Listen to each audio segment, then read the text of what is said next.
এক নম্বর আল্লাহ বলেন ঈমান আনো। কি আনো? জোরে করে এখন কি আনো? আমরা তো সবাই জানি আমাদের ঈমান আছে, আমরা এটা সবাই জানি, কিন্তু ঈমানের পরিচয় কি জানেন বাবা? ঈমানে মুজমাল, ঈমানে মুফাসসাল আমরা পড়েছি। সকালবেলা মক্তবে বাচ্চাদের পড়ানো হয়, নুরানি মাদ্রাসাগুলোতে পড়ানো হয়। আমানতু বিল্লাহি ওয়া মালাইকাতিহি ওয়া কুতুবিহি ওয়া রুসুলিহি ওয়াল ইয়াউমিল আখিরি ওয়াল কদরি খাইরিহি ওয়া শাররিহি মিনাল্লাহি তাআলা ওয়াল বা'সি বা'দাল মাউত। জানি কি জানি না? তাইলে আল্লাহ তাআলার উপরে ঈমান, ফেরেশতার উপরে ঈমান।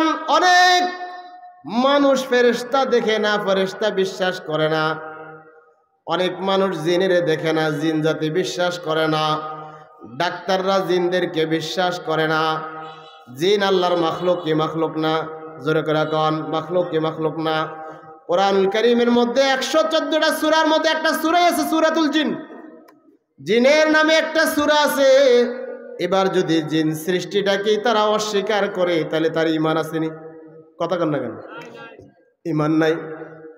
নাস্তিকরা ঈমান আনে না কেন? আল্লাহরে দেখে না, আল্লাহরে দেখে না, এই জন্য ঈমান আনে না। তাদের দাবি হলো যা চোখে দেখা যায় না তা বিশ্বাস করা যায় না, যা দেখা যায় তা বিশ্বাস করা হয়। এটাই যদি যুক্তি হয়, তাহলে শরীরের তাপমাত্রাকে দেখা যায় নাকি? জোরে করে কন। তাইলে সেলসিয়াস কত ডিগ্রি তাপমাত্রা আপনার শরীরে কম না বেশি, এটা মাপা যায়, আপনি বিশ্বাস করেন না দেখা। হাওয়া দক্ষিণা হাওয়া উত্তরের হাওয়া দেখা যায় না, অনুভব করা যায়। গাছ লড়ে, পাতা লড়ে, অথবা শরীরে লাগলে একটু ঠান্ডা লাগে, আপনি বুঝেন, এটা অনুভব করা যায়, কিন্তু দেখা যায় না। এ বাবা, দুনিয়ার বহু কিছু এমন আছে যেটা দেখা যায় না, কিন্তু বিশ্বাস করে নিতে হয়। ঠিক তদ্রূপ আমি যে আমার আব্বা আম্মার বৈধ সন্তান, এটা আমি তো নিশ্চিত করে বলতে পারি না। কারণ হইল আমি আমার আব্বা আম্মার বৈবাহিক সম্পর্কের সময় আমি ছিলাম না, আমি দেখিও নাই। কিন্তু মানুষ বলে, লোকেরা বলেছে, আমাদের বড় ভাই বড় বোনেরা ওনারা আব্বা বলে, ওনারা আম্মা বলে। তো শুনতে শুনতে আমিও আব্বা বলি, আম্মা বলি, ঠিক না বেঠিক? কিন্তু আমি কি নিশ্চিতভাবে বিশ্বাস করতে পারি? হ্যাঁ, নিশ্চিতভাবে বিশ্বাস করি। দেখি নাই, তারপরও বলি উনি আমার আব্বা, উনি আমার আম্মা। না দেখা যদি বিশ্বাস করা যায় বাবা মাকে, তাহলে আল্লাহরে না দেখাও বিশ্বাস করা লাগবে। বরং আল্লাহ আছে না নাই? জোরে করে এখন আছে না নাই? ফি কুল্লি শাইইন লাহু আয়াতুন তাদুল্লু আলা আন্নাহু ওয়াহিদুন। দুনিয়ার এমন কোন মাখলুক নাই যেটা তুমি চিন্তা করলে আল্লাহরে খুঁজে পাইবা না। আল্লাহরে খুঁজে পাইতে হইলে বহুত দূরে যাওয়া লাগে না। আল্লাহ বলেন, তুমি তোমার মাঝে চিন্তা করো, তবে আমারে পেয়ে যাইবা। তুমি মাখলুক নিয়ে ভাবো, আমারে পেয়ে যাইবা। আল্লাহর সৃষ্টি নিয়ে ভাবলে আল্লাহর অস্তিত্ব পাওয়া যায়।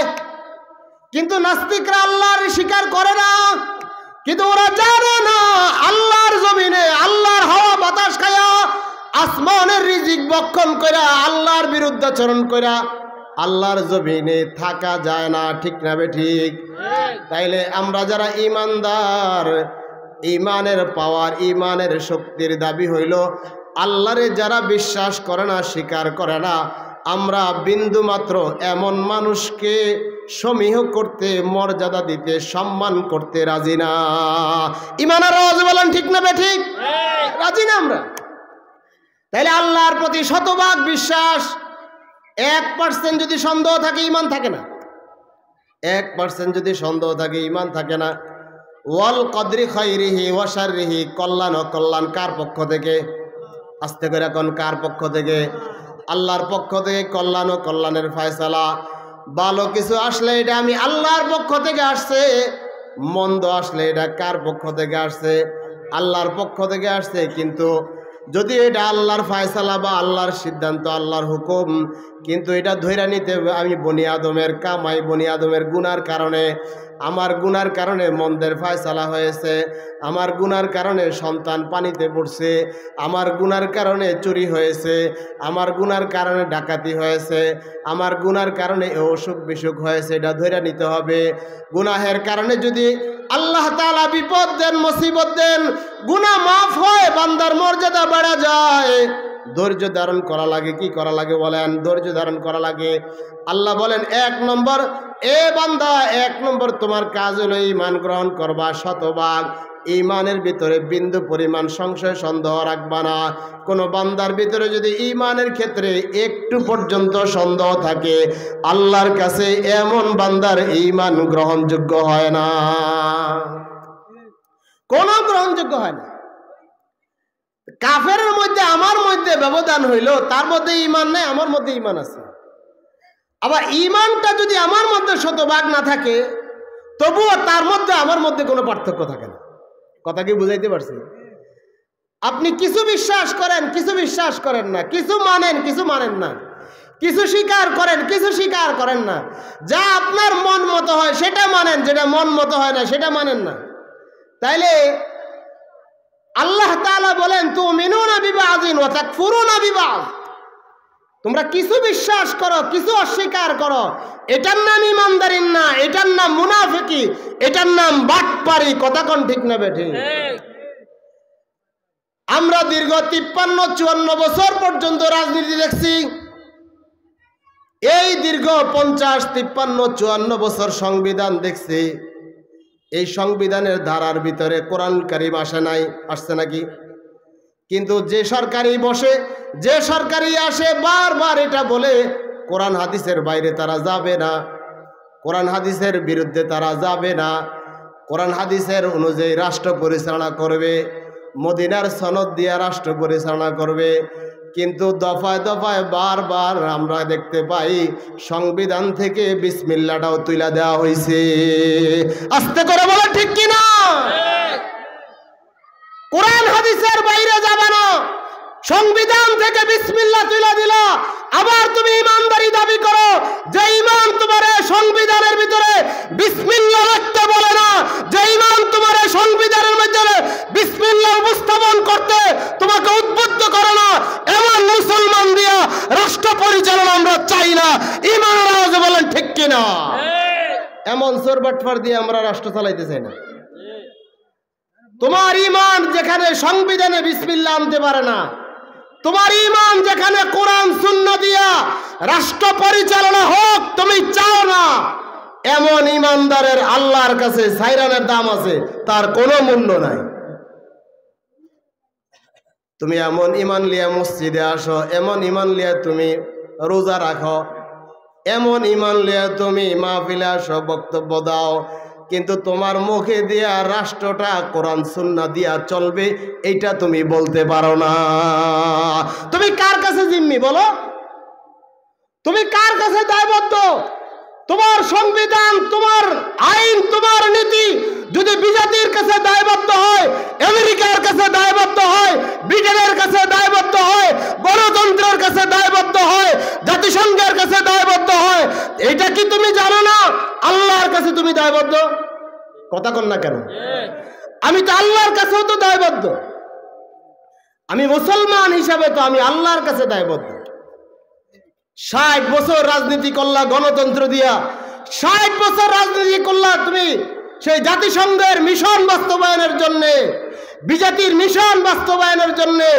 আল্লাহ যদি তোমারে জিজ্ঞাসা করে 60 বছরের ভিতরে একটি বারো কোরআন সুন্নাহ দিয়ে রাষ্ট্র পরিচালনা হোক তুই কেন চাস নাই, এই রাজনীতিবিদ, তুমি কি উত্তর দিবা?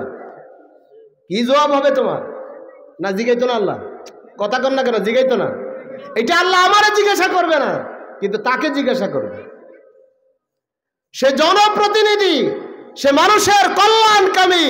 কোরআন সুন্নাহ যারা সংবিধানে আনতে পারে না, তারা কোনোদিন জনকল্যাণকামী হইতে পারে না। এখন সেই বিজাতিরা এমন ভাবে ধেয়ে আসতেছে আমাদের দিকে, এই রাষ্ট্রটাকে কুক্ষিগত করার জন্যে, এই রাষ্ট্রটাকে খাওয়ার জন্যে, এই রাষ্ট্রের উপরে শকুনের নজর পড়তেছে, মুসলমান সজাগ হন, সতর্ক হন। এখন যে জুলাই বিপ্লবের পরে আমরা যে এক সময় পেয়েছি, এখনই মুখ্য সময়, মুসলমান জাগেন, সজাগ হন, সতর্ক হন। সামনের সময়টা আমরা এ দেশে ইসলামের পতাকা চাই কি চাই না? কারা কারা চাই ইমানের? নারায়ে তাকবীর, জোরে বলেন নারায়ে তাকবীর। আল কোরআনের আলো সংসদে জালো, নারায়ে তাকবীর। আমরা এটাই চাই, কারণ শরীয়তের যে আহকাম, বিধিবিধান, এটা যতদিন না বাস্তবায়ন হয় ততদিন এদেশে শান্তি সম্ভব। কথা কন না কেন?